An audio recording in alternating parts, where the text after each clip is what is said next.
अन्नपूर्णे सदा पूर्णे शंकर प्राणवल्लभे ज्ञानवैराग्यसिद्ध्यर्थम् भिक्षां देहि च पार्वती।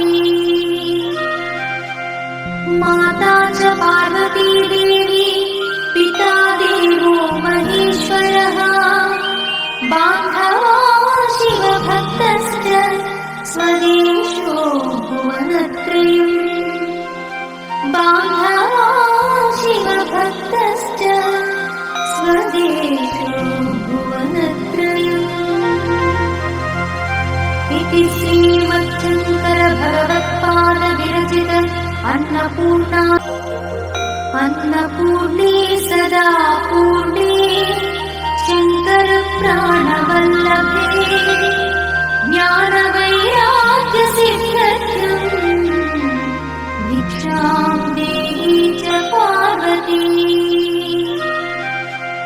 माता च पार्वती देवी पिता देवो महेश्वरः बान्धवा शिवभक्तश्च स्वदेशो भुवनत्रयम्।